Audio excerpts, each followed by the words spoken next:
episode, I'm sharing 10 true disturbing stories about creepy cabins in the Appalachian Mountains. And if you've ever thought about booking a remote cabin in the hills, these stories will change your mind. But before we begin, please consider subscribing. And don't forget to like and share it with your friends. Let me know where you're watching from. Thank you all. Now let's start. My friend Theo had this buddy named Caleb, some guy he'd met through a night class at the community center, who owned a stretch of land way out in the Blue Ridge foothills. And I mean really out there. Past paved roads, past street signs, deep into the trees where your phone switches from no signal to just giving up entirely. The kind of place where your ears start ringing from the silence, and even your car seems nervous about the last few miles. There was an old cabin on the property that Caleb's grandfather had built by hand back in the 60s. According to him, it had stood untouched for years. No power, no plumbing, no insulation. Theo pitched it to us like it was this rustic getaway, unplugged for a few days, hike, cook over a fire, drink too much, maybe swim if the creek wasn't frozen solid. He called it a digital detox, which was hilarious coming from a guy who once brought a ring light on a camping trip. It ended up being the four of us, me, Theo, my girlfriend Mara, and Rory, Theo's cousin who I barely knew at the time. We loaded up Theo's SUV with gear, sleeping bags, coolers, camping stoves, too many granola bars, and a suspicious amount of boxed wine. The plan was 4 nights out there, Thursday through Monday, just to exist. I wasn't thrilled. I've never been a nature guy. I like knowing where I am on a map. I like light switches and running water. But Mara had been wiped out for midterms, and Theo already had the key, so I didn't push back. It felt easier to go along than start a fight about freezing to death in a glorified shed. The day before we left, we met Caleb to grab the key. He didn't say much. He had this quiet, twitchy energy, like he was always listening for something just out of range. He handed Theo a heavy old key ring with a single rusted iron key. It looked like it belonged in a dungeon, not a cabin. And right as we were getting into the car, Caleb said one thing. "Don't go past the fork in the trail after dark. The trees bend different up there." That was it. No context, no explanation. Just that. We laughed about it for hours in the car. Called it hillbilly horror movie bait. Theo even read it back in this dramatic campfire ghost story voice. We had no idea. We reached the cabin just before sunset. The road ended a mile out, so we had to park and hike the rest. That last stretch was thick pine and uneven ground. You couldn't see more than 20 feet ahead. The silence was heavy. When we broke through the trees and saw the place, my stomach dropped. It wasn't scary, not exactly. It just didn't look right, like someone built a cabin from memory and got most of it close, but not the details. The windows were too small, set too high, like they weren't meant to be looked out of. The porch sagged to one side, though the wood looked freshly replaced. The door was narrow and too tall, like it belonged on a church. It was subtle, but it made you stare a second longer than you wanted to. Inside, it was cold and bare. 4 rooms, a big central space with a stone fireplace, a kitchen with a dry sink and a busted hand pump, 2 tiny bedrooms with wire cots, and a square trapdoor in one corner, leading to a root cellar. No photos, no dust, no signs anyone had been there in years, except it was too clean, like someone had scrubbed the place top to bottom, then just left. There were scratches along the baseboards, clusters of them, too shallow to be claws, too scattered for furniture. All about the same size, 3 or 4 inches long, wide at the base, tapering to a point, grouped low to the ground, like something small had scraped at the walls. Repeatedly, deliberately. We didn't talk about the scratches. We just pretended we hadn't seen them. That first night we sat around the fire pit outside, boxed wine and camping mugs, marshmallows over the flames. It felt like summer camp. Around midnight, Rory went into the woods to pee. He was gone 10 minutes. When he came back, he was off. Quiet. Face pale. Shirt inside out, though none of us noticed at first. When I asked if he'd gotten lost, he just stared into the fire and muttered, "The wind's not right in there," which made no sense, because the air had been still all night. He didn't say anything else. We went inside around 1/2 drunk and tired. Mara's sleeping bag, the one she'd laid out earlier, was zipped and folded neatly on the cot. like someone had packed it for her. She accused Theo. He swore he hadn't touched it. So did Rory. So did I. Then I realized my hoodie was missing. I tore through the cabin looking for it, sure I'd dropped it outside. And then Rory pointed at the door. My hoodie was hanging on a wooden hook by the frame. There hadn't been a hook there earlier. I know there hadn't. It was carved, with little notches along the edges, like tally marks. We stood there for a long time, not speaking. That was night 1. Night 2 was worse. Around 10, Theo decided he wanted to check out the trail Caleb had warned us about. He was 3 drinks deep, riding that dumb, stubborn confidence that shows up when someone's buzzed and trying to prove a point. Rory went with him. The trail forked past a broken-down fence we'd seen on the hike-in. The left side curved toward the stream. The right led into tighter trees and darker brush. No signs, no tracks. Mara begged me not to follow them, so I stayed. I still don't know if that was the right choice. We waited. First half hour we made small talk. Second hour, silence. The woods grew too quiet, not peaceful hollow. Like sound had been pulled out of the air. Even the fire seemed muted. And then the front doorknob turned. No footsteps. No warning. Just a slow twist. The door creaked open 2 inches. Nobody was there. 30 seconds later, Rory walked in. His face was blank. Eyes unfocused. Jeans soaked from the knees down. Shirt torn at the sleeve. He walked like he'd forgotten how to use his legs. I asked where Theo was. He blinked at me, confused, like I'd asked in another language. Then he said, "He's still talking to her. We didn't know what to do." Tried to press him, but he shut down. Wouldn't look at us. Wouldn't answer. I grabbed the flashlight and headed out. I didn't want to go. Every part of me screamed not to. But staying felt worse. The trees looked different at night. Trunks curved toward the trail. Tops leaned in. Like they were listening. Like they were waiting. At the fork, the left trail looked normal. The right was turned up. Like something had crawled along it. Long, dragging furrows. No boots. No animal tracks. Just strange footprints. Small. Wrong. Toes spaced unevenly. Arched like claws. I called out for Theo. Nothing. Then something called back. Help him, not his voice. I ran. Back at the cabin, the fireplace was lit. Nobody had touched it. Rory sat in front of it whispering. Mara curled up on a cot, tears streaming silently. Rory looked at me and smiled, like it was a private joke. She didn't want him at first. She wanted me. Then he stopped talking. That night, none of us slept. Every creak in the wood, every flicker at the window, we were waiting. Around 5, Rory got up, barefoot. Walked outside, faced the woods. His lips moved. No sound. I followed. He turned to me, dead-eyed. She's still there, but she's not watching me now. Then he shoved something into my hand. A folded piece of paper. A drawing, rough and smudged, done in charcoal. The cabin. All the windows black, except one. The front one. A face inside. Watching. We left that morning. Theo never came back. Rory hasn't spoken since. His family put him in a clinic near Rockbridge.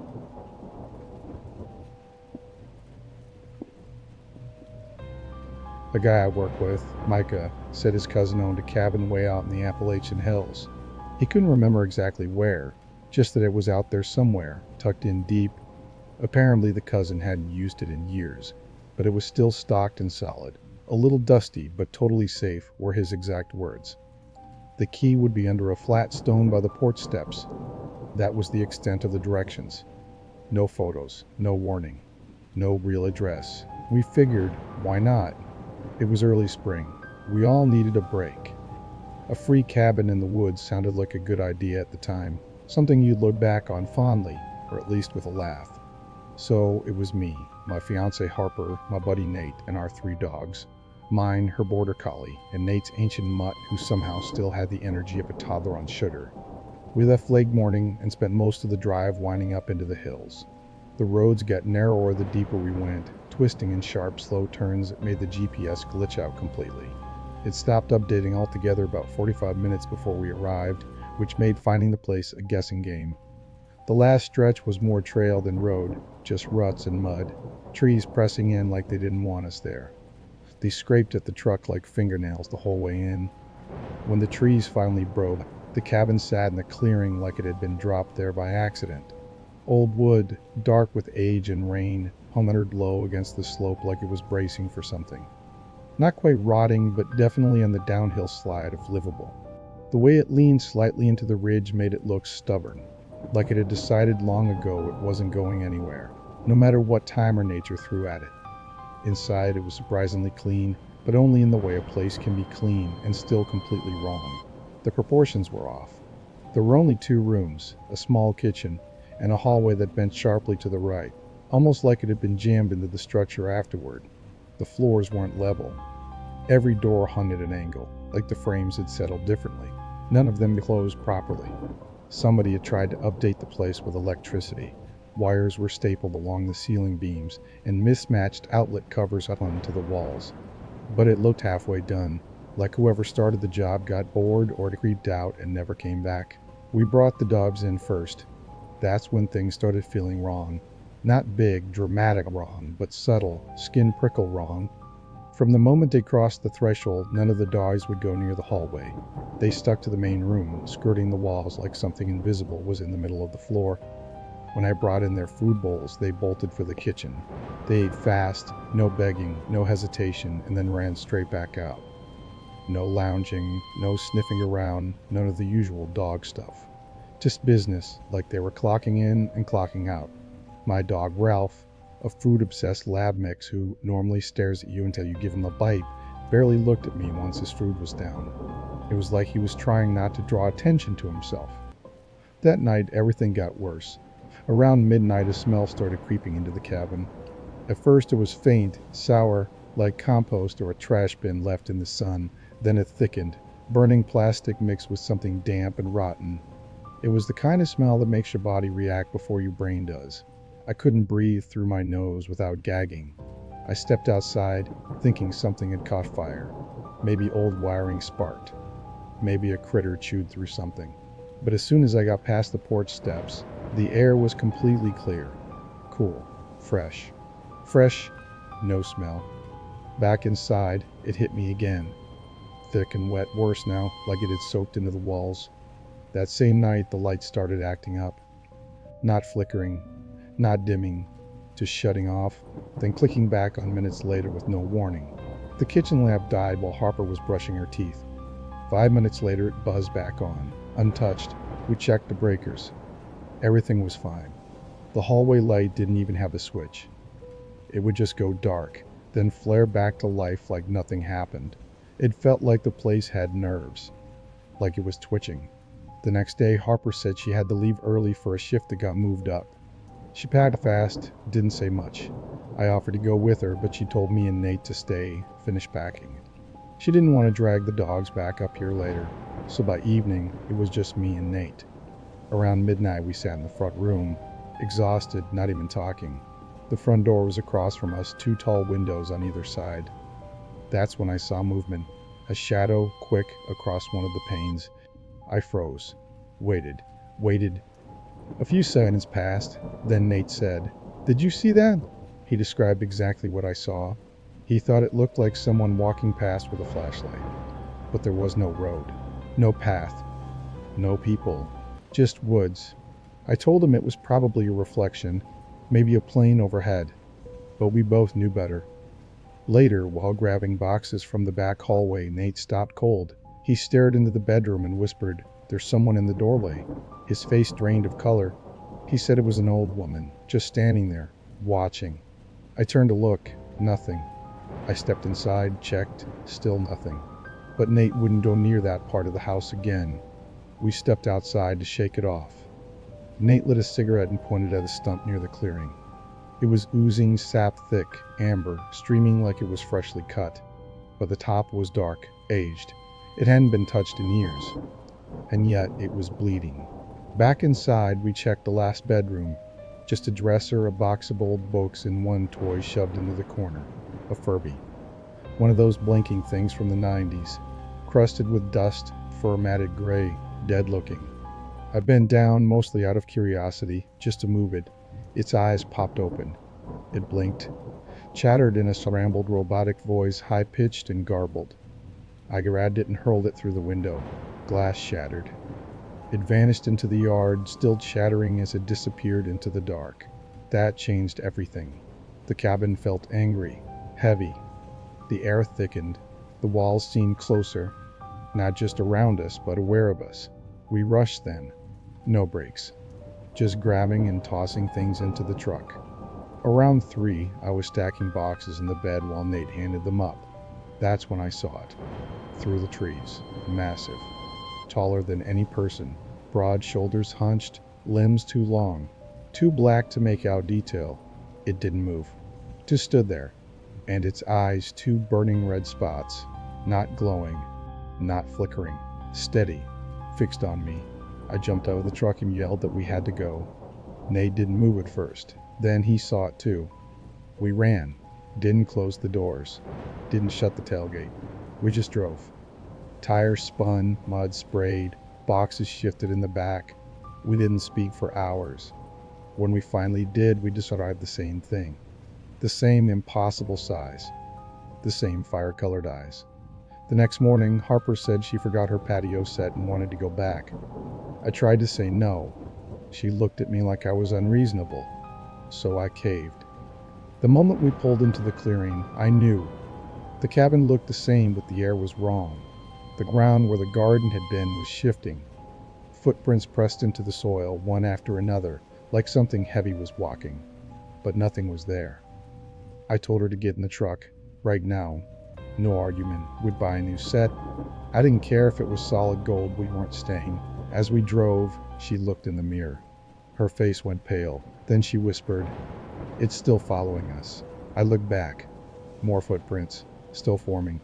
Step by step, following until the trees swallowed the clearing. I haven't been back since.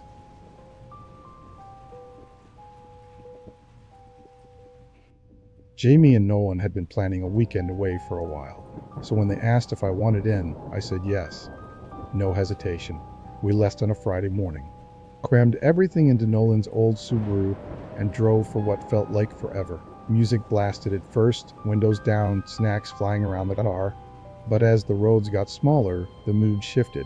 Paved highways turned into narrow gravel trails, and the forest started closing in. The air got cooler, greener, thicker somehow. At one point, Jamie said, "I swear if we see a bear, I'm throwing you both to the ground and running." It was probably a joke, but I didn't laugh. Eventually, the GPS gave up, and we had to follow handwritten directions Jamie's cousin had scribbled down. Stuff like turn right at the 3rd unmarked fork and drive past the old fence, then take the dirt path on the left. Not exactly comforting, but somehow we made it. The cabin sat in a clearing just big enough for the car to pull into. Trees towered all around it. It was smaller than I expected, not some picturesque log getaway. One story. Weathered siding that hadn't seen paint in decades. The porch tilted slightly, and the stone chimney looked like it might topple if you sneezed. Jamie stepped out of the car, looked around and said, "Tell me this isn't straight out of a murder documentary." It kind of was. Still, we were there, and there was no signal, so we figured we'd make the best of it. Inside was just as worn. A single main room with a dusty fireplace and an old couch that looked like it had survived a house fire. The kitchen branched off to the left, barely big enough for 2 people. Behind the fireplace, a hallway led to 2 bedrooms, each with just a bed and a chair.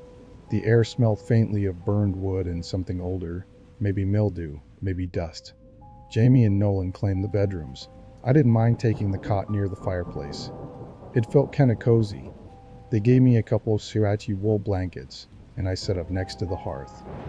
We unpacked our food cans, bread, fruit, snacks. No fridge, just an old cooler with ice Nolan had brought. We started a fire, made soup, played cards late into the night. It was simple, but it felt good to be off-grid. Around midnight, they both peeled off the bed, still joking, still laughing. I stayed up a bit longer, poking at the fire and soaking in the warmth. But when I finally laid back on the cot, something felt wrong. Not scary. Just off. At first, it was hard to pin down. The furniture looked the same, but the spacing felt different. like the armchair by the window had shifted half a foot to the left. I stared, trying to remember if it had always been that far from the wall. Then the shadows caught my eye. They fell strangely. The flicker from the fire didn't line up with where the shadow should have been. One of them looked warped, stretched, like someone had pulled it the wrong way.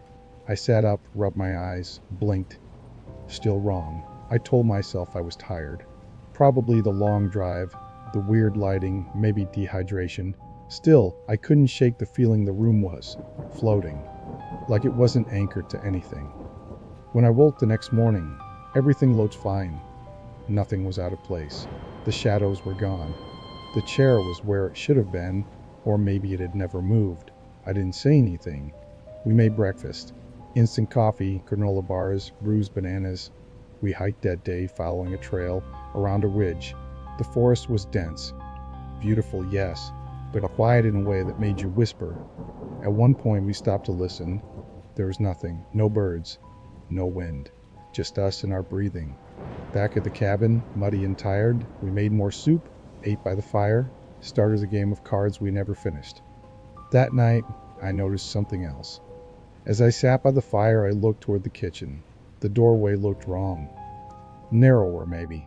Not dramatic, just enough to make me squint and think, like someone had shaved an inch off the frame. I stared a long time, waiting for it to shift back. Eventually it did, or maybe it hadn't changed at all. I laughed it off and went to bed, but sometime after midnight a sound woke me. Something dragging across the floor. Slow. Deliberate. Not fast enough to be an animal. Too steady to be wind. A long scrape. Then a pause. Then another. I didn't move. Just opened my eyes and stared into the dark. The sound stopped. I turned toward the kitchen. The doorway was silent. Nothing moved. The fire was almost out, just glowing coals. Eventually I fell asleep again, but it wasn't restful. In the morning, one of the kitchen chairs was out of place. Moved a few feet from the table, turned to face the cot. My cot. Jamie laughed when I pointed it out. "You sleepwalk now?" she asked. I didn't. No one swore he hadn't touched it either. We shrugged it off, but I noticed they both looked at the chair again later. Quiet this time. We hiked again, but the forest felt different.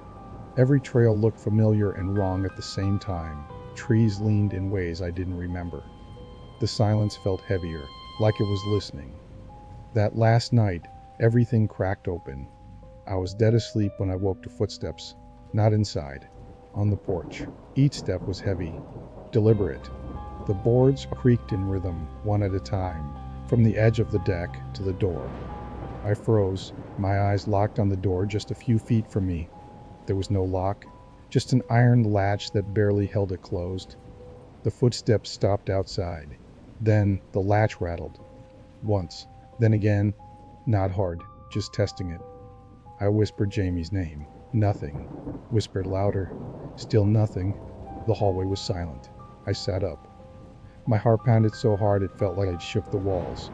I grabbed the flashlight, switched it on, and yanked the door open. Nothing. Just the porch. And trees. And darkness. But there, on the bottom step pressed into the damp wood, were footprints. Bare. Large. Human. They led down the steps and disappeared into the trees. I slammed the door. Locked the latch, though it wouldn't do much. Then I ran to wake Jamie and Nolan. I didn't have to convince them. The look on my face did all the work. We packed in silence, threw everything into bags, left the soup pot in the sink, didn't fold anything. Nolan knocked over a chair and didn't bother picking it up. We walked fast down the trail to the car. Flashlights bouncing, eyes flitting toward every tree. When I looked back one last time, the cabin stood crooked beneath the trees, half swallowed by shadow. Porch empty. We didn't talk much on the drive home.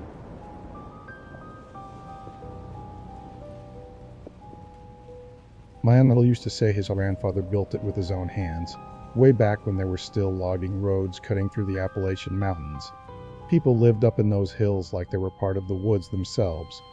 Back then, whole families raised goats and kids in collapsing sheds. They cooked over fires and didn't think much of town life. No plumbing, no phones. Just trees, mud, and whatever you could grow or hunt. He made it sound almost romantic, like something out of an old movie. But by the time I saw it, the cabin looked like the forest had been trying to swallow it for decades. The roof slouched in the middle, the wood had turned dark and soft, and the trees pressed so close that their roots had begun pushing against the foundation stones. That summer, I had just turned 16. Joel, my cousin, had just graduated high school. My uncle thought it would be a good bonding trip to send us up there together with a few tools, a couple of bags of food, and a stack of vague instructions. Fix it up a little, he told us.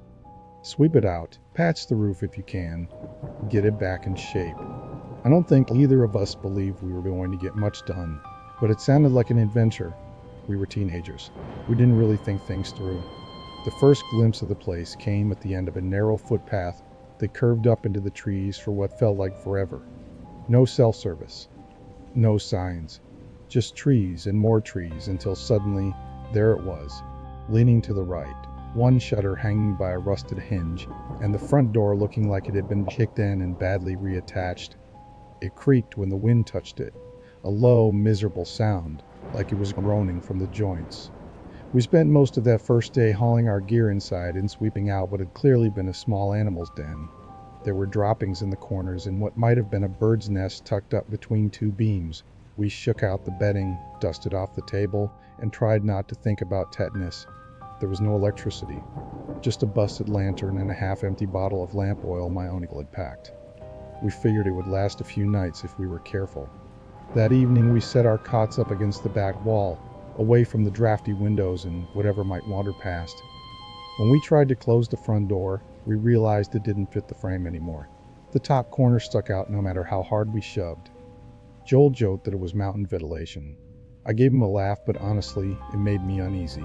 That gap was just wide enough to see slivers of movement, if anything or anyone was outside. The first weird thing happened that night, though it was subtle. Joel left his boots beside the hearth before bed. When we woke up, they were placed neatly at the foot of his cot, laces tied, toes perfectly aligned. He blinked at them, then looked at me. "Did you move my boots?" he asked, half laughing. I hadn't touched them. He nodded like he believed me, but I could tell he was unsettled. We both were. Still, we let it go. Maybe he moved them and forgot. Maybe he was sleepwalking. Maybe we just wanted to believe that. The second night, I left my pocket knife on the table next to the lantern. When I went to grab it the next morning, it was gone. I checked the table, the floor, even dug through my backpack. Joel rolled his eyes and told me to calm down, but he went quiet when he saw it. The knife was stuck in the door frame, buried in the wood at shoulder height, perfectly straight, like someone had thrown it. He stared, then looked at me. "Are you messing with me?" he asked. I didn't answer. I didn't need to. We both knew I hadn't done it. By the third night, we weren't making jokes anymore. We just played cards quietly, lantern between us, trying not to look at the windows. The fire in the hearth had gone out, but neither of us wanted to get up. That's when we heard it. Movement. Above us. At first it was faint, like shifting weight or creaking wood, but then it grew louder, deliberate. Slow, heavy steps crossing from one side of the roof to the other, back and forth. Steady, measured. We froze. There's no attic, no loft. Nothing up there but the roof and the open sky. Joel grabbed the lantern and we stepped outside, hearts pounding. The roof was empty. No branches, no animals, nothing but sagging shingles. We walked the perimeter, shining light up at every angle. Still nothing. But the sound continued, soft, just out of sync with our movements, like it didn't want to be seen. Back inside, the air felt heavy, clinging to our skin. Every time we tried to sit still, something would knock. Sometimes once, sometimes twice, sometimes on one wall, then answered by a tap from the opposite side. Joel dropped the deck of cards. His hands were shaking too much to hold them. He didn't try to pick them up. The fourth night is the one that broke us. We'd given up pretending everything was fine. We whispered about leaving, trying not to sound too scared, when suddenly the front door slammed shut on its own. Hard. The sound echoed. The frame shook. We stared at it. Then came the footsteps. Outside. Circling the cabin. Slow, dragging footsteps. Shuffling through the dirt and leaves. Once. Twice. Again. Round and round. We'd killed the lantern without speaking and sat there in the dark, barely breathing. The footsteps picked up. then slowed, then silence. Right outside the door, we waited. I don't know how long, minutes, hours. Then the doorknob twitched, just once.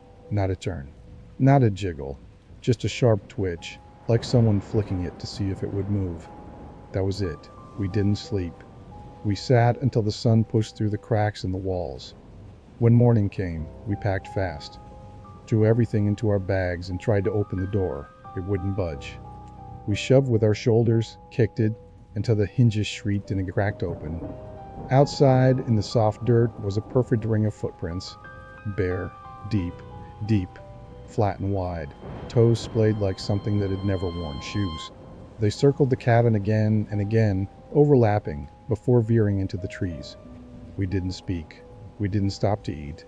We left everything, our bedding, our food, the tools. We hiked straight down the hill, never looking back, until we reached the old truck.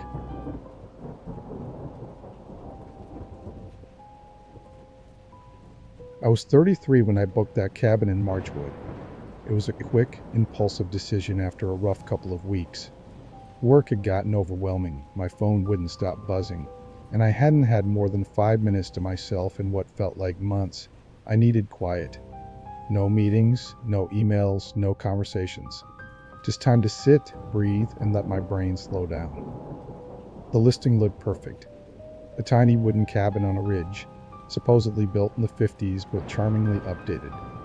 There was a photo of a porch swing facing a valley, and one of those wide-open shots of the sky that makes you want to pack a bag immediately. It promised complete privacy. No neighbors in sight, no Wi-Fi, no TV. At the bottom it said, "Disconnect to reconnect."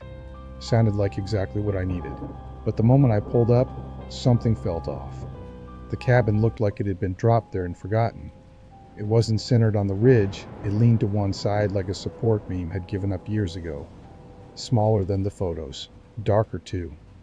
The wood had a dull gray tone, like it had soaked up decades of rain. One chain on the porch swing was twisted, creaking slightly as it swayed. I sat there in the car, keys in hand, wondering if I should have read the reviews more closely. Still, I was already there. I had driven nearly 4 hours, and turning back would have felt like defeat. I told myself the photos were just outdated or touched up. The inside would be better. It wasn't. The moment I stepped through the door, it felt like a slanted funhouse. The floor tilted inward toward the center of the room, like the whole place was slowly sinking.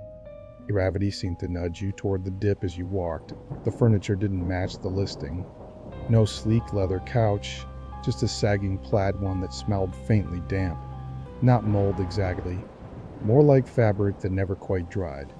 The coffee table was scratched up, like someone had dragged tools across it. One chair sat crooked, its legs wobbling when I leaned on it. Everything felt off-kilter. Uppercut pictures, a slanted shelf, windows that didn't quite shut. But I reminded myself I hadn't come for aesthetics. I wanted quiet, nothing else. I dropped my bag in the bedroom, opened the windows, and tried to settle in. That first evening, I cooked something simple, canned soup and toast. I stood in the kitchen, listening to the stillness. No emails, no pings. Just the creak of old wood and the sound of a spoon against the pot. I carried my plate to the table, and that's when I saw it.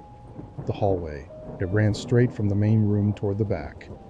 Earlier, I'd walked it 2 doors, bathroom on the left, bedroom on the right. Short, narrow, normal. But now there were 3. I stopped. I stared. Bathroom, bedroom, and at the end, one more. Flat against the wall, painted the same pale yellow, no knob, no handle. Just a blank rectangle where nothing had been before. I retraced my steps, walking back to the front door and down the hallway again. It felt longer. The lighting maybe, the angle, but something about it was wrong. I set my plate down and walked closer. Bathroom left, bedroom right, and the third door dead center. No frame, no trim, just a cold, solid surface. I pressed my hand against it. The wood was chilled, unmoving. I heard nothing on the other side, no breeze, no thud, just silence. And I knew that door hadn't been there when I arrived. I stood there, searching for an explanation. Settling wood, shadows, exhaustion. Maybe I'd simply missed it. Eventually, I shook it off, picked up my plate, and sat down to eat. But I didn't sleep well that night. I left the bedroom door cracked, angled just enough to see the hallway. Around midnight, the floor creaked. Not random creaks. Not settling. Footsteps evenly spaced. Slow. Heavy. Like someone barefoot, walking down the hall, one board. Then another. Then another. My mouth went dry. I didn't move. I just lay there staring through the gap. And there it was. The third door. Sharper now. Edges more defined, like it had stepped forward out of the wall, and in my gut I felt it wanted me to notice, like it was waiting for acknowledgement. I stared until daylight seeped through the window, and just like that, it was gone. The hallway was short again. 2 doors. Everything normal. I laughed. Not because it was funny, but because I was relieved. Stress, fatigue, maybe even sleep paralysis. None of it was real. The next day I stayed out. Trails, mud on my shoes, granola on a rock.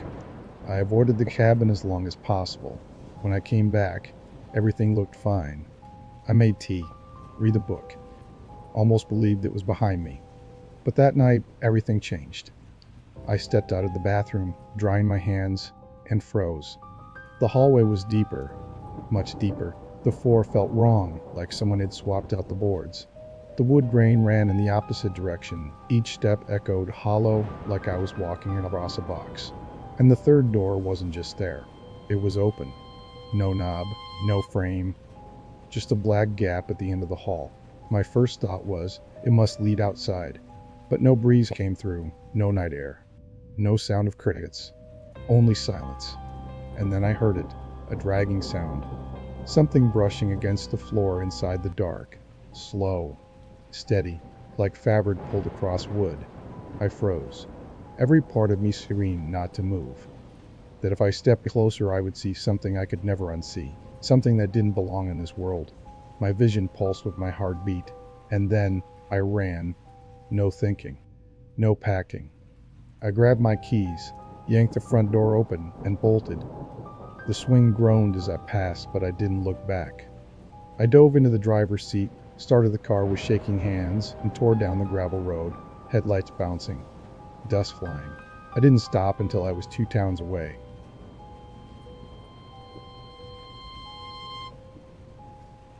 I was 32 when I agreed to watch over a cabin way out in the Appalachians. It belonged to the uncle of a guy I worked with, a guy named Darren. We weren't close, just the kind of co-workers who nod to each other in the hallway and maybe trade the occasional dumb joke during meetings. His uncle had passed away suddenly, heart attack or something like that, and the family didn't have the time or energy to drive down right away and deal with the property. They wanted someone to just be there, hold the place down until they could sort through the guy's stuff. Watch the place, basically. I think Darren called it keeping an eye on things, which sounded harmless enough. I guess I said yes because I figured I could use the break. At the time, my apartment felt too small. Work was dragging. The idea of a few quiet days in the woods sounded almost peaceful. No emails, no meetings, no noisy neighbors. Just me, some books, maybe a few drinks in the evening, and no one around to bug me. I was picturing a rustic little cabin, some creaky floorboards, a fire pit out back, something you'd see in an old camping catalog. I didn't ask many questions. That was my first mistake. Getting there was already more of a hassle than I expected. Darren gave me an old set of keys and a drawn map on lined paper, which should have been my second clue. I drove out past a town called Hollow Glen, barely more than a gas station and a diner. Then I followed a twisting mountain road that gradually turned from pavement to cracked gravel. The last stretch was steep enough that my car tapped out completely. I had to park at a bend where the road narrowed too much for comfort and finish the last half mile on foot.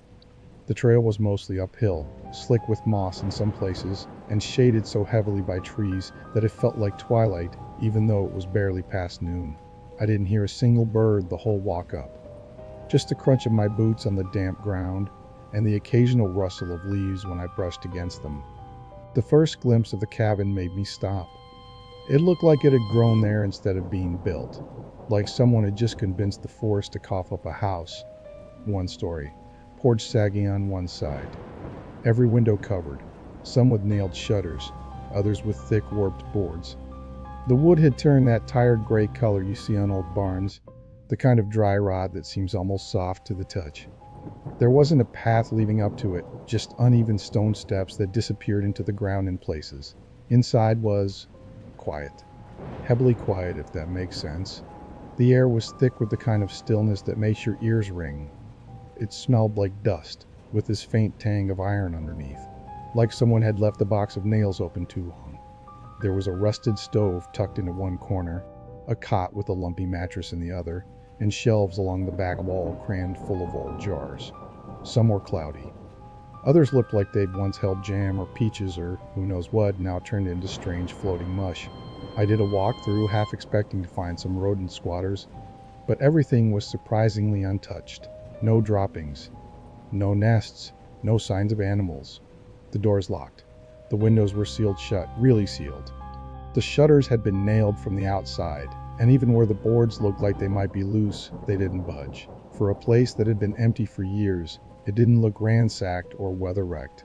It just looked frozen. That first night, I didn't sleep great. The cot felt like it had rocks stuffed inside it, and every little sound, the pop of the old stove settling, the rustle of a tree branch outside, made me jerk awake. I kept telling myself it was just cabin sounds. Old wood creaks, nature doing its thing. But around 3 in the morning, I found myself holding the flashlight and just staring at the door, like I was waiting for something to knock. The next morning, I stepped outside with a cup of instant coffee and stopped short. The dirt around the cabin was covered in footprints, bare feet.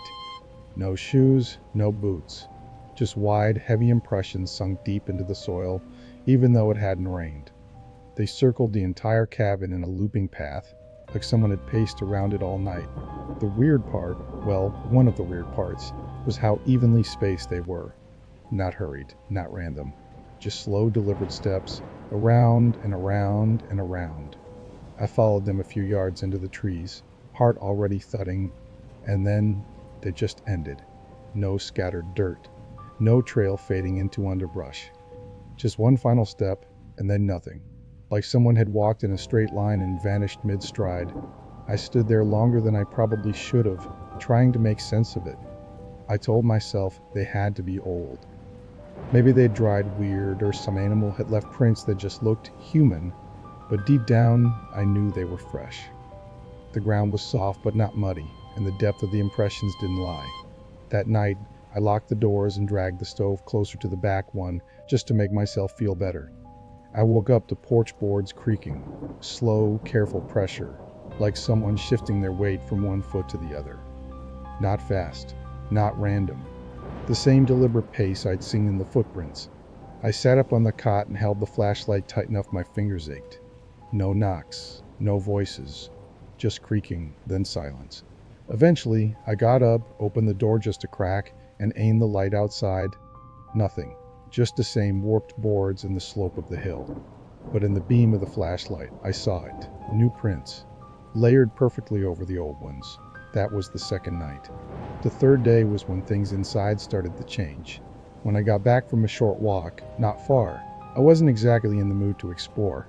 I noticed the zipper on my duffel had been pulled open. Not all the way, just enough to see the edge of a folded shirt sticking out. Except that shirt wasn't folded anymore. It was draped across the chair near the stove, like someone had held it up and laid it down gently. The chair itself had moved too. It had been tucked under the table, and now it was angled, turned to face the cot where I slept. I stared at it for a solid minute, willing myself to believe I had done it and just forgotten. But I hadn't. I know I hadn't. Then I saw the jar. One of the old cloudy jars from the shelf was sitting directly in the middle of the floor, centered, like someone had placed it with care. I picked it up, hands trembling, fingers sweaty, and put it back on the shelf. I straightened the chair, refolded the shirt, closed the duffel. But that feeling didn't go away. That feeling like something was still in the room with me, just out of view, watching how I fixed its arrangement. That night, I sat up on the cot with the flashlight on and didn't even pretend I was going to sleep. I stayed that way for hours. At some point, my eyelids got too heavy. The next thing I knew, I was waking up to the sound of glass scraping across the floor. One of the jars was rolling, tipped on its side, spinning lazily like someone had just flicked it with their finger. I froze, watching it clink softly across the floorboards. Then I shifted the light and saw the chair again. It had moved, closer this time, just a few inches, but enough to notice. Still facing the cot, still facing me. The doors were locked, the windows sealed. No one had come in, nothing had opened, and yet here it was. This slow rearrangement, like the cabinet itself was being set, as if I was the only thing out of place. That pressure in the room was unbearable, not like air or heat, more like a tension, like the walls were focusing on me. I could feel it in my throat, heavy, quiet, intent. I left. I shoved everything into the duffel without checking what I'd packed. I didn't put the jar back. I didn't straighten the chair. I left the door swinging open and didn't even glance at the porch. I walked straight into the woods, flashlight in one hand, bag over my shoulder, boots slipping on damp roots. I didn't stop when the underbrush snapped beside me. I didn't turn when something, not wind, moved just outside the beam of light. I didn't breathe until I saw the shine of my car through the trees and finally got the key into the ignition on the third try. I drove. I didn't look back. I kept going until I saw other cars again, until gas stations looked normal, and the sky didn't feel like it was pressing down on me.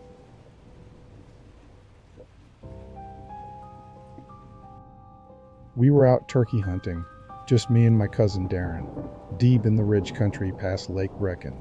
You probably haven't heard of it, most folks haven't. It's one of those places where the trees all start to look the same after a while, and you lose cell signal halfway up the old logging road. That's part of why we go. Peace and quiet, no distractions, just a couple of days to get out of our heads. That morning, we started early. Darren always insists the best time to move is right before sunrise, when it's still too cold to think clearly, and your boots soak through with dew in the first 10 steps. We had a few spots marked from last season, but about an hour into the hike, he veered off the trail. Said he thought he heard something. What we found wasn't a turkey. It was a cabin. Low-roofed, half-sunken, nearly hidden behind a curtain of pine and bramble. It looked like it had been swallowed by the woods a long time ago. Honestly, I might have walked right past it if he hadn't stopped and pointed. The wood was gray and weathered, shingles missing like teeth. Windows reduced to streaked glass under layers of grime. Darren ran like a kid who'd found a secret fort. Bet there's moonshine stashed in there, he said. I didn't laugh. I felt uneasy right away. There was this pressure in my chest, and I couldn't explain why. The kind of feeling you get when you walk into a room and just know someone's been fighting in there. It was quiet, sure, but not the peaceful kind. More like the pause before something starts. He pushed the door open. It didn't take much. The frame had rotted around the hinges, and the whole thing tilted inward with a tired groan. I followed him inside. The air was still, but stale. Not just musty, but thick, like it hadn't moved in years. We stepped onto a floor coated in dust. Not the thin kind you find in attics, but a dense, undisturbed layer that made a soft crunch under our boots. Then I saw the footprints. They were bare, human, too clear to be old. You could see heel marks, arches, even individual toes. They started right inside the door and went straight to the far corner of the main room. And then they just stopped. There was nothing in that corner, no doorway, no furniture, just empty, sagging boards warped from time and moisture. I stood there too long, staring, trying to reason with it. I even looked up, as if maybe someone had gone through a loft or trapdoor, but there was nothing above us but rafters. Darren shrugged. Probably some drifter slept here once, no big deal, but I knew the dust told a different story. You don't leave prints that sharp unless they're recent. I didn't say it out loud, just nodded and let him move through. We split up, more out of habit than decision. He went down a hallway that led to the back. I stayed in the main room and wandered into what looked like the kitchen. Everything was old, older than either of us, but it wasn't just abandoned. It looked interrupted. The stove was still loaded with unburned wood. Jars sat open on the table, their contents evaporated into crystals. Others were sealed tight, lids rusted and bulging. Shelves were packed with glass containers, some filled with yellow liquid. Inside, I caught glimpses I didn't want to study too long. Something like a tiny hand in one jar, and in another, a pale knot that looked like roots or tendons. I moved into the next room. A bedroom, maybe. At least it had a bed frame. The mattress had been torn open, not cut torn. The fabric split like it had been clawed from the inside. Stuffing scattered across the floor, dried out like something had been digging. The more I looked, the more frantic it seemed. Then I noticed the wall behind the bed, scratches, long ones carved into the paneling, not even. Staggered, some shallow, some deep, and wide not from a knife or tool, from fingers, human fingers. That's when I called out for Darren. No answer. I called again, louder. Still nothing. The house wasn't big, but sound didn't carry. It just died. I walked back through the kitchen, careful not to disturb anything. And then I saw the prints again. Only this time, there were more. A second trail had appeared. Same size, same shape, but newer. The dust ridged around them like someone had just walked through flour. They started in the same corner as before, but this time they were headed out back toward the door. They hadn't been there earlier. I was sure. I had stood in that exact spot. My whole body went still. Arms numb, chest tight, breath shallow. I backed up and stepped outside. I started yelling for Darren. The clearing was empty.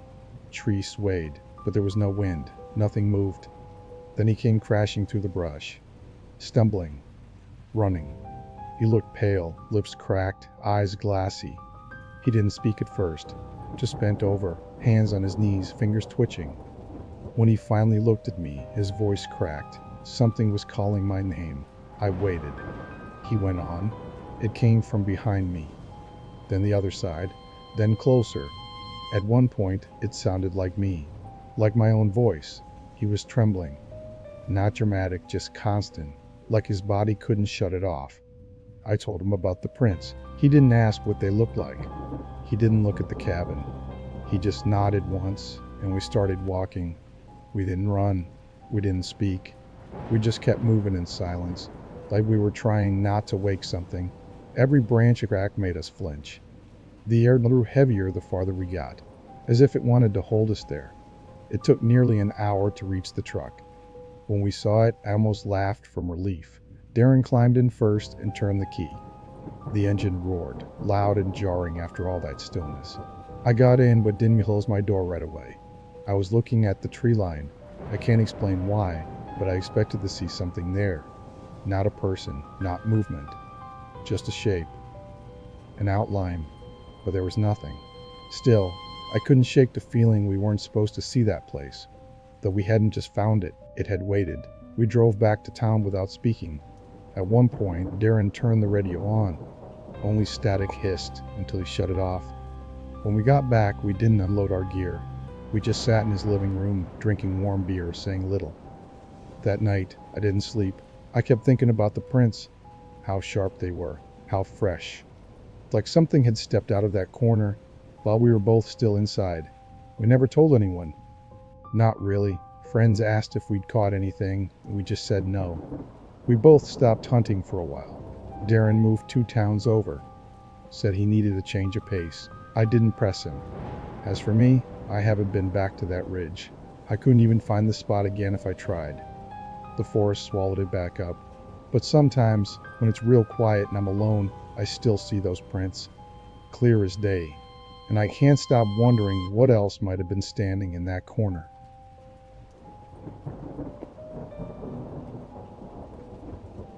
The cabin had been sitting empty for years, but I stayed there anyway. The guy I worked with, Jordan, said his uncle owned it. According to him, it was just this little structure tucked way back on a ridge in southern West Virginia, deep in the hills. I could use it for free if I didn't mind the drive. He made it sound like a favor, but I think he just wanted someone else to go up there first. I told him I didn't mind the drive. I really didn't. I was between apartments and needed a cheap place to crash while I sorted things out. More than that, I wanted quiet. The kind you can't buy in a city, no matter how high your rent is. The kind you only get when there's no signal, no neighbors, no freeway hum. Just trees, dirt, and time. Getting there was always the same. The drive from town took a little over 2 hours. Most of it on winding roads that got skinnier the deeper I went. Guardrails disappeared. Gas stations got fewer and stranger. The last stretch, the part that climbed up into the ridge, was practically vertical. Tight switchbacks, soft shoulders. blind curves where all you could do was hope no one else was barreling down in the opposite direction. I remember leaning forward, like that would somehow help the car push through the incline. By the time I parked, my ears would pop from the elevation. It always felt like the trees had eaten the sky. The forest up there was dense, claustrophobic. The trees leaned in, crowding the road, blocking out so much light that even at noon, everything looked like early evening. It was the kind of place where you never saw far ahead, just a few feet in front of you. The cabin itself wasn't much. A single main room with a wood stove, a tiny kitchen tucked into one corner, a narrow hallway that ended at one bedroom. The whole thing leaned slightly to one side, like it had given up fighting gravity years ago and was just waiting for someone to notice. The porch groaned when I stepped on it, loud enough to make my skin crawl the first time. But inside, the floors were solid.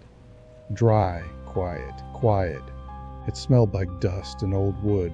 Not musty exactly, just baked in.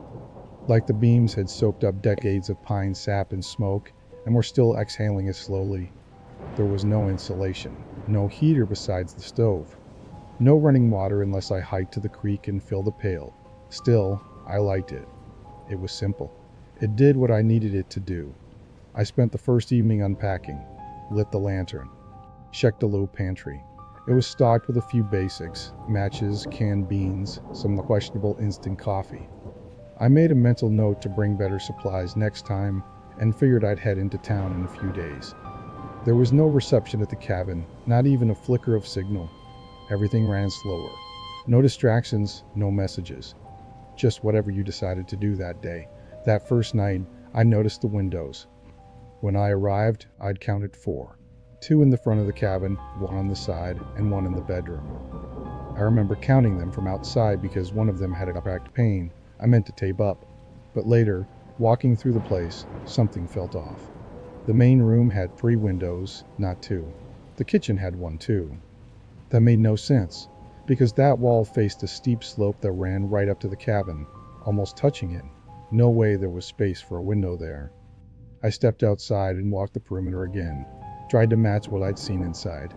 It didn't add up. I circled twice, slower the second time, thinking maybe I'd missed one. But no, from the outside, the cabin had 4 windows.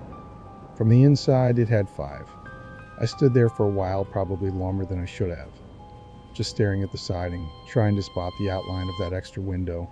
I told myself it was poor design, warped wood. Maybe the interior layout was strange and the window looked like it was in a different spot. I was tired. Maybe I just miscounted. Either way, I let it go. The next few days passed quietly, mostly, but then little things started shifting. I'd leave a lantern by the stove. Later, I'd find it sitting on the windowsill. Once, I left my book open on the arm of the chair. An hour later, it was closed and placed neatly on the table. My toothbrush, the bristles, were bent backward one morning, like someone had used the wrong end. The knives in the drawer kept flipping around. Every time I opened it, the blades faced a different direction than before. Nothing big, nothing obvious, just enough to make me stop and stare. I kept telling myself I was tired, that it was easy to forget where you put things when you were alone in the woods and your schedule had gone fuzzy. But every time I noticed something had moved, my body tensed before my brain even processed it, like my nerves picked it up first. I started moving more slowly through the cabin, checking things twice, blocking the bedroom door at night even though I was the only one there. One morning, I found a dead bird inside, a little brown one curled up on the floor near the cracked window. No blood, no broken glass, no sign of how it got in. It just looked like it had laid down and stopped moving. I buried it out back with a kitchen spoon. I don't know why. It just felt wrong to toss it in the woods. By the second week, the weirdness stopped trying to be subtle.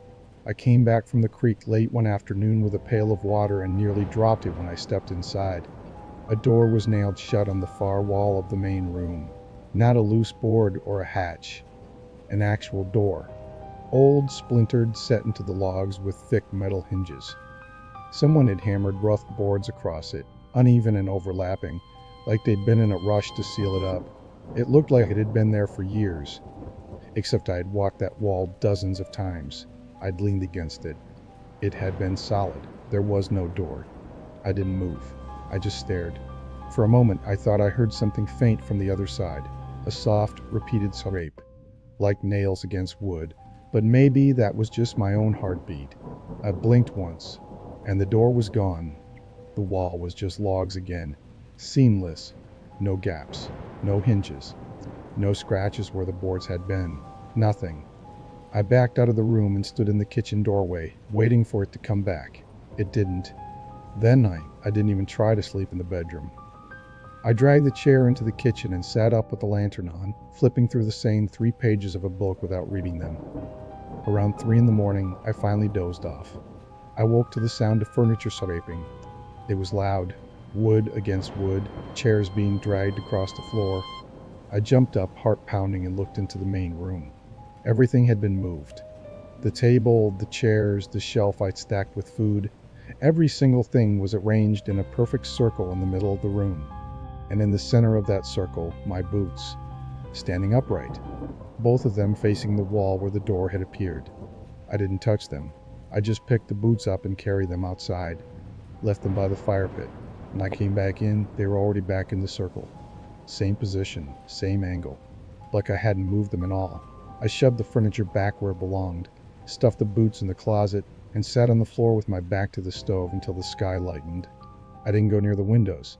The next morning, I decided I was done. I packed everything. Food, books, spare socks. I even took the coffee, awful as it was. I was ready to go before the sun was fully up. But the trail to my car didn't behave. It always took 10 minutes. I'd walked it enough times to know it by heart. That day, it stretched, twisted, looped back on itself, like I was walking in circles. I recognized trees repeating. The switchbacks doubled. New ones appeared where they hadn't before. The forest felt closer, heavier, like it was leaning in. By the time I reached the car, I was soaked in sweat and breathing hard. My watch said I'd been walking for nearly 40 minutes. At the gas station in Harper Ridge, the cashier looked at me for a beat too long before asking if I was sick. I told him no. Even though my shirt was clean to my back and my throat felt raw, I should have kept driving. Should have put 3 states between me and that ridge. But I went back, one last time. Told myself I left something important. A charger, a book, something I needed. But I think I just wanted to see if it was still real. I got there just after dark. The cabin looked the same from the outside. Still sagging, still corroded. My bag was by the door, zipped up tight. I unlocked the door and stepped in. Only I didn't step into the cabin. I stepped into another room, identical in every way. Same stove, same lantern, same crooked chair leg. My bag was there too, sitting on the table like it had been waiting. I didn't move. I didn't blink. I backed out, shut the door, locked it, and climbed out the bedroom window instead. I scraped my arm, tore my shirt on a nail, and dropped my bag in the dirt before scrambling out after it. I didn't stop running until I was inside the car with the doors locked and the engine on. I only looked back once, through the rearview mirror. The cabin was there, but the windows were gone, every single one. Just blank, smooth walls, like it had sealed itself shut. I didn't stop driving until daylight.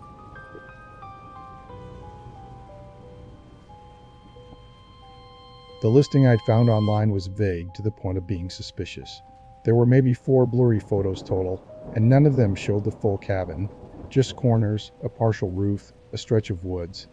There was no exact address until after the booking was confirmed. No reviews.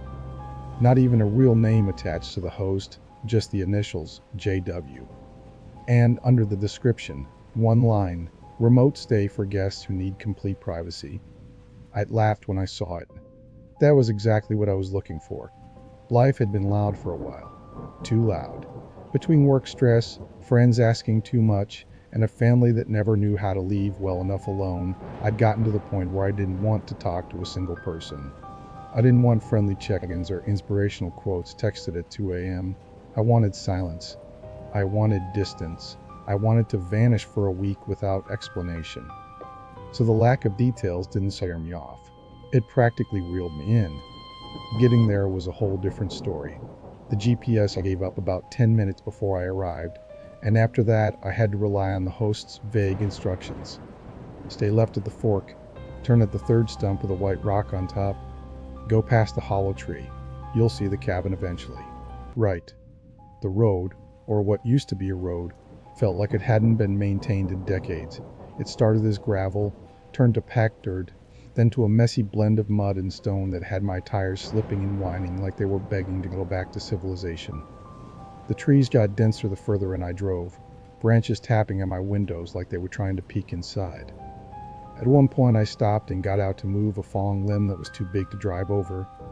By the time I pulled up to the cabin, my nerves were already fraying. It was smaller than I expected.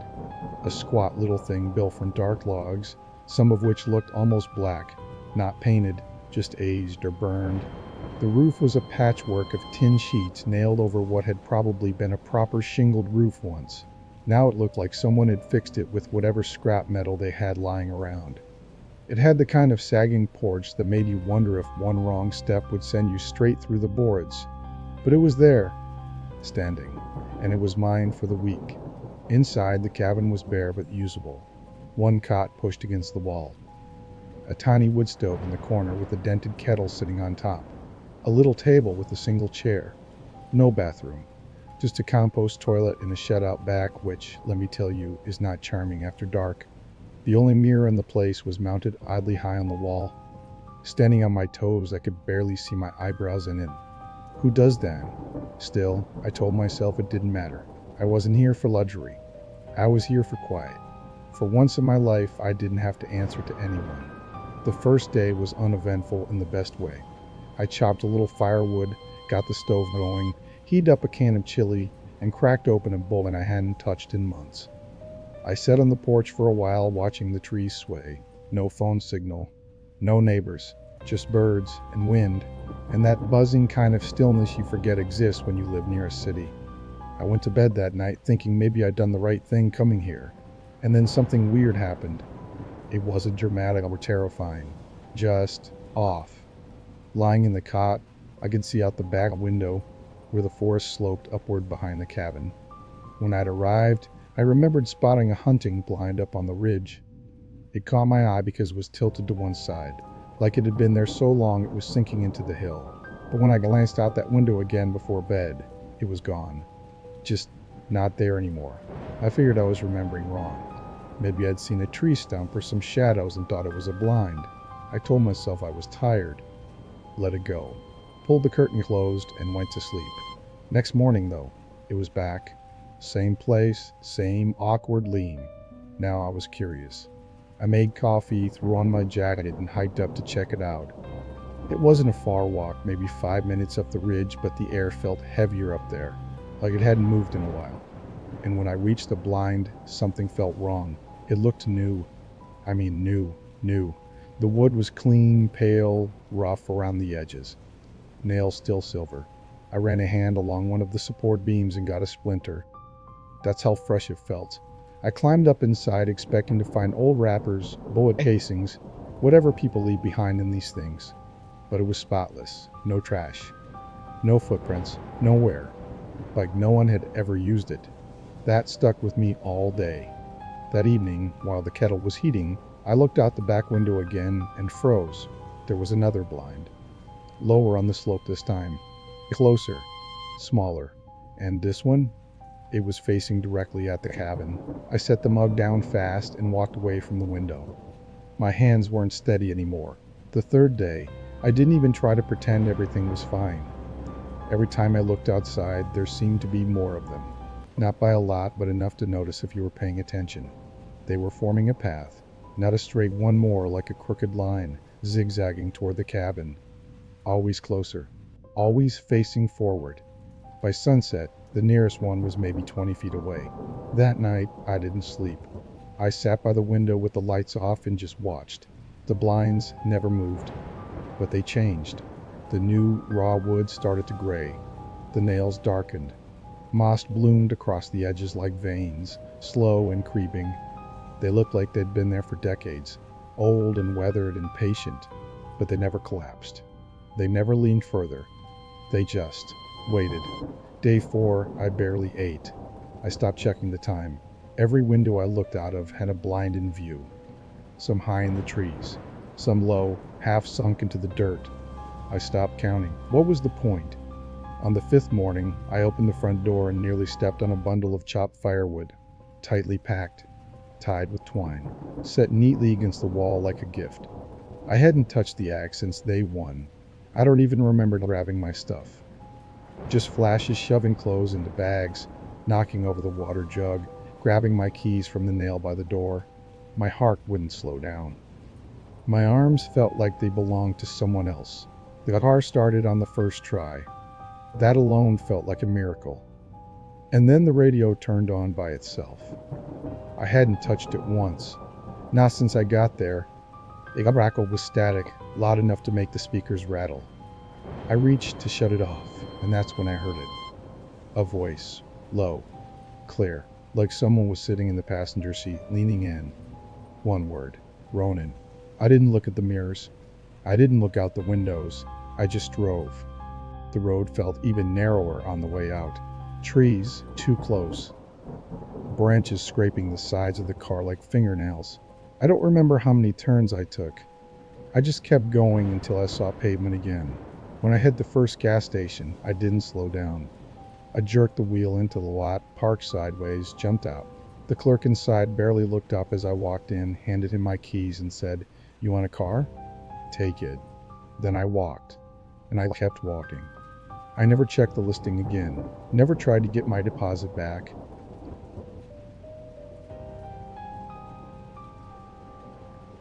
The first time I saw the cabin, I was halfway up a dry creek bed in the Blue Ridge stretch of the Appalachians.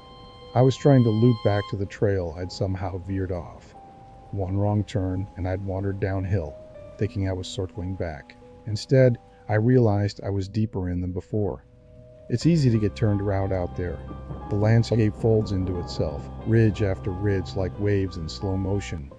Each one just familiar enough to be convincing, and just different enough to betray you. I wasn't panicking. I've hiked plenty. I bushwhacked my way back to trails before. I figured I'd just climb up until I crossed the ridge and picked up a marker or cairn. Worst case, I backtracked once I hit the top. But then I saw the cabin. It slouched between two poplars, just visible through a break in the underbrush. No trail, no signs, nothing that suggested anyone had ever walked to it. It looked like something the woods had merely swallowed, like the trees had closed around it to keep it hidden. And somehow, I was standing there staring straight at it. It looked wrong. Not just old or abandoned, wrong. I've seen plenty of old homesteads and hunting shacks out here. The kind that collapse under snow and time, with rusted tools still hanging on the porch and deer skulls nailed to beams. Those make sense. This one didn't. The cabin didn't belong where it was. It looked dropped there, crooked and half sunken, its roof bowed in the middle like soaked cardboard. No porch. No windows on the side I could see. Just a single door and a roof trying its best not to give up. And I walked straight to it. I don't know why. Maybe curiosity, maybe something dumber. I remember thinking, if it's this far out, maybe there's something cool left inside. Old tools, maybe a coin jar tucked in the floorboards. That kind of hope you get when you're far from anyone and find something untouched. The door didn't want to open. The wood was dark and swollen, soaked 100 times and dried just enough to warp. I pressed, and it pushed back. When I leaned in with my shoulder, the latch gave with a crack, and the whole door lurched open at once, like it was tired of pretending to stay shut. The air inside hid me. It was warm, not the faint warmth of sun-soaked walls. This was humid, close warmth, like someone had been breathing in there for hours. It was one room, just one. A stone fireplace sat in the far corner, cold and unused. A narrow table leaned to the side, one leg propped with a rock. Shelves were nailed unevenly into the walls, slapped together without care for spacing or symmetry. But that wasn't what got me. It was the jars. Dozens of glass jars. Some wide, some tall. Cloudy fingerprints smeared across the surface, each sealed. Each carefully spaced, like they mattered to someone. I thought they held preserves, peeled vegetables maybe. But there was no dust, no cobwebs. Nothing that said, "This has been here for years." I stepped closer. Inside wasn't vegetables. Floating in the cloudy brine were scraps, fragments of something soft and pale. Some jars held fat globs that clung to the glass like wet wax. Others had stringy bits that twisted in slow motion when bumped. I blinked, leaned in, tried to read the labels. Handwritten, faded pencil, tongue, noddles, noddles. My stomach folded. Some words were smeared, maybe on purpose. Others, clearer cartilage, throat, scalp. Each label scrawled in a hurry, by unsteady hands. I backed away so fast my boots slammed the warped floor, nearly fell. I grabbed the wall to steady myself, brushed a shelf, and one jar shifted with a wet clink. I didn't waste time. I stepped out, slammed the door behind me, but it didn't feel like leaving. The air outside was heavier. The trees felt closer. The ridge seemed leaned in. The creek downhill should have been straightforward. I was sure I was going the right way. I felt the slope, heard the trickle of water. But everything had shifted. Trees leaned at strange angles. Roots twisted up from the ground like they'd been flipped inside out. The trail, if there had ever been one, was gone. I kept walking. And 20 minutes later, maybe less, I saw the cabin again. Same slouch, same warped roof. But this time, the door was open. I froze. My chest locked. I knew I hadn't turned back. I'd been moving away. But there it was, straight ahead.